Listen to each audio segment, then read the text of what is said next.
Всем привет, меня зовут Вика. Давайте посмотрим новый расклад Таро для мужчин. Что она вынуждена признать? Как всегда, настраивайтесь на расклад. Для энергообмена ставьте лайк, подписывайтесь на мой канал, делитесь видео с друзьями. И смотрим, в каких энергиях вы пребываете. Знаете, может проигрываться у некоторых из вас, опять же, ситуация незавершенности, какие-то незавершенные дела с женщиной, с которой вы, грубо говоря, на ножах, да. Это может быть бывшая жена, это может быть женщина, с которой вы, может быть, просто были в отношениях, либо в гражданском браке, но вы уже разошлись. Но какие-то конфликтные ситуации, нерешенные дела, проблемы еще между вами остались. У вас такая вот некоторая незавершенность, вот незавершенность в отношениях, есть еще куча недосказанных претензий, есть очень много взаимной злости, причем вот как-то оно реально у вас все идет взаимно, и ненависть, и вот ужас от какой-то вот этой непонятной, незавершенной ситуации. Вы такой человек, который вот вас лучше не трогать, потому что вы спокойный до поры до времени. Если вас раздразнить, вы понимаете, о чем я говорю. Вот вы терпите, но когда-то эта пружина вашего терпения выстрелит. Тогда мало не покажется. И я так подозреваю, что вы все-таки показали характер своей этой дамочки. Вот бывшая, это, скорее всего, проигрывается. Да, сейчас она далеко от вас, вы не вместе с ней. Вы показали ей характер, чем вы очень сильно ее разозлили. Вот вы сейчас в таком положении, знаете... С одной стороны, вам наплевать на это все, на эти скандалы. Да, оно вам надоело. Вам надоело ссориться, вам надоел этот осадок, который между вами остался. Вам вообще все это достало. Знаете, такое ощущение, что вам хочется каких-то перемен, вам хочется вообще кардинальных перемен в жизни, вообще умчаться куда-то на край света и забыть это как кошмарный сон. Вы стараетесь особо не показывать никому, что вам плохо, что кошки скребут на душе. Ну, стараетесь так легко как-то жить. Я не могу сказать, что прям так легко играюще, нет. Но вы все свои тяготы жизненные, вы держите в себе. Плюс у вас еще проигрывается такое состояние тотального одиночества. Даже может быть, знаете, такая ситуация, что у вас, может быть, и есть там какая-то подружка временная, но вы ее серьезно не рассматриваете, даже вот как-то наоборот хочется так держаться подальше. Ну, разве что за исключением каких-то редких вот этих любовных утех. Но в большинстве своем вот я не вижу таких вот желаний вообще вступать в новые отношения, потому что вы еще от того кошмара не отошли, который у вас был с вашей прежней зазнобой. Так, далее. Какая же дама пришла к нам на расклад? Смотрим. Так. Ну, однозначно, эта дамочка пришла из вашего прошлого, да, с ней закончились отношения. Вот с ней реально вот какой-то такой неприятный осадок у вас остался, вот то, что с ней связано. Несмотря на то, что вы сейчас далеко, вот либо же она вас еще достает вот реально какими-то делами незавершенными, либо вы, может еще проигрываться, вы сами себя накручиваете, вот как-то вините и себя, и ее, обдумываете вот эту ситуацию, которая между вами произошла. Ну, то есть такое настроение у вас, мягко говоря, не очень хорошее. Опять же, я делаю акцент на том, что у некоторых из вас может проигрываться сейчас такое настроение, у других же это может быть недавно вот такое вот упадническое настроение было, потому что расклад общий, как вы знаете. Женщина пришла, вот которая на расклад, с ней у вас все закончилось. Эта женщина, вот она мне напоминает, знаете, такую огненную фурию какую-то. Она очень активная, она подвижная, она эгоистичная, очень любит все держать под контролем.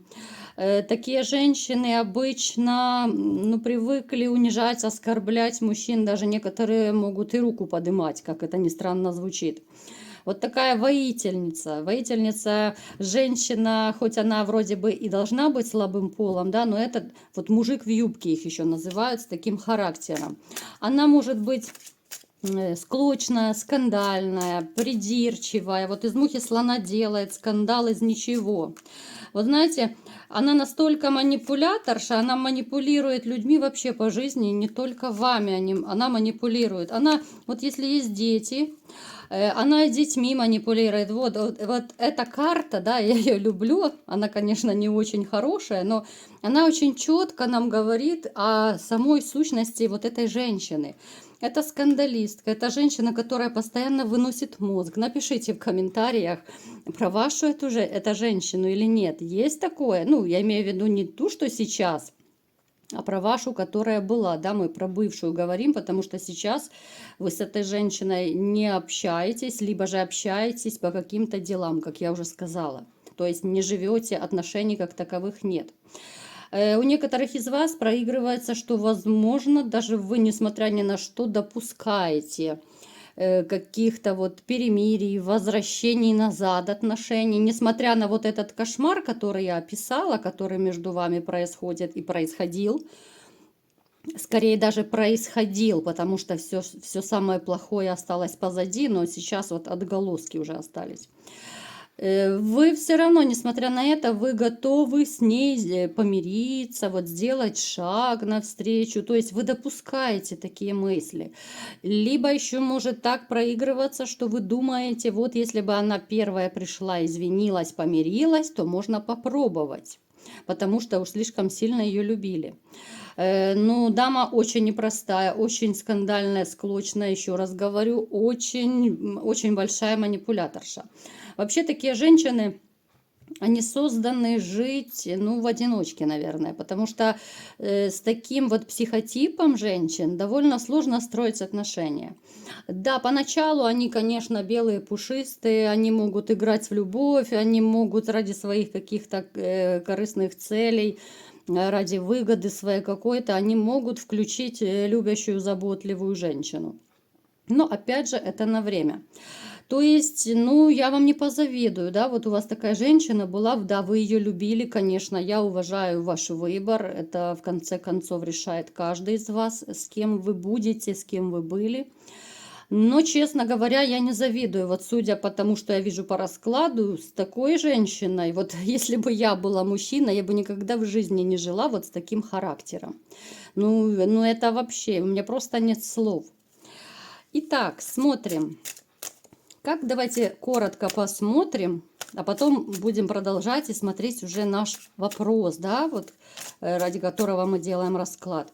Коротко посмотрим, как она сейчас живет, чтобы быть в курсе дел. Может быть, кому-то из вас будет интересно. Она, знаете, вот она очень нацелена на обеспеченного мужчину. Вот она ищет мужчин, которые статусные, которые денежные, вот наш любимый император, который будет ей денежку давать. Она даже не побрезгует, она даже замуж бы вышла за такого. Ну, просто чтобы дальше жить в шоколаде, потому что вы ее как бы разбаловали, и она очень хочет жить и дальше в таких вот условиях. Но у нее сейчас не ладится. Да, у нее мужчины есть периодически, да, вот она играет в любовь. Она вот перебирает, да, вот перебирает, с одним зароманила, посмотрела, не то пальто, не те финансы, да, не то отношение, она следующего. То есть она сейчас в некоторой грусти и печали, потому что вот она живет как-то так, знаете, она не думает о последствиях. Вот она живет сиюминутно, живет сегодняшним днем, не задумываясь, что будет дальше и вообще, как будет она жить и за какие средства. Смотрите, значит, она сейчас еще находится перед каким-то выбором. Вот у нее есть дилемма. Давайте уточним, что за дилемма у нее. Ой, как ей плохо. Ой, как плохо. А с любовью-то не получается. Вот смотрите, она привыкла быть такой королевишной императрицей. Мужчины, который бы ее кружил в ее окружении, я не вижу. Да, это какие-то легкие романы, чисто вот для интима, вот просто провести время. И сейчас вот у нее дилемма, да, вот как же найти того единственного, как же вот найти тот самый денежный кошелек, да еще и замуж за него выскочить. У нее сейчас реально очень такое, ну, плохое, я бы сказала, состояние душевное. Конечно же, она этого не будет показывать, потому что вот она по своей природе, она, ну, такая вот императрица. Никто не должен догадаться, что ей плохо. Обычно такие женщины просто молча поплачут в подушку, сами наедине с собой. Ну, либо же могут еще поделиться там с ближайшими родственниками, либо же там подружка, сестра, вот такие вот самый близкий круг людей. То есть ей сейчас хреновенько. Может быть, я кого-то порадую, кого-то огорчу, но она не в шоколаде. Шоколад немного пахнет по-другому. Так, и смотрим наш основной вопрос. Что же она вынуждена признать все-таки, да? Я думаю, это в отношении вас все-таки касается.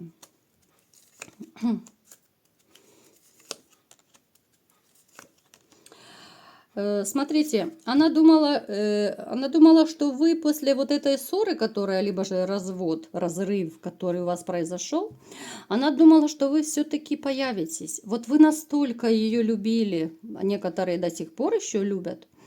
Она думала, что это очень быстро и легко замнется. Вот вы либо придете, начнете делать первый шаг, начнете просить, вот верните, я все прощу из этой серии. То есть это женщина, которая, знаете, вот она хоть и злится, но она все-таки надеялась, что вы первый сделаете шаг и попробуете все вернуть. Вот она не может найти того мужчину, который бы вас заменил ей. И она сейчас вынуждена признать, что она проиграла. Вот в этой ситуации она проиграла. Потому что вы расстались с ней, вы не вернулись, вы не делали никаких попыток к примирению, и она вынуждена признать, что все, она допрыгалась, она довыделывалась, доигралась. То есть, понимаете, этот человек, который думал, что она будет косячить, ходить направо-налево, да, вот что хочу, то и делаю. А вы вот, ну, я не люблю это выражение, но вот оно очень просто подходит, как верный пес, да. Вы будете следовать за ней далеко, далеко и до конца жизни. Вот вы будете на задних лапках перед ней, да, вот что бы она ни делала. Но все пошло не так, вы не пошли мириться. Вы до сих пор не можете забыть и простить то, что она сделала. Вот эти все обиды, ссоры ваши, да, все то плохое, что случилось. Вот эта трещина, которая вас отдалила от нее. Поэтому она вынуждена признать, что все, она вас реально потеряла. Она потеряла вас окончательно и бесповоротно. Если она какой-то период еще и надеялась, что, может быть, вы там появитесь, вы сделаете первый шаг, да, несмотря на то, что она виновата, что самое интересное получается, когда она косячит, а вы должны извиняться. Ну, это трэш, конечно. Поэтому она сейчас начинает вот как бы кусать локти. Она понимает, что все. Если вы не появились в ближайшее время, ну, я имею в виду вот первое время после разрыва, развода, то дальше вы тем более не будете мириться, потому что дальше у вас появится новая женщина, либо же у кого-то уже появилась.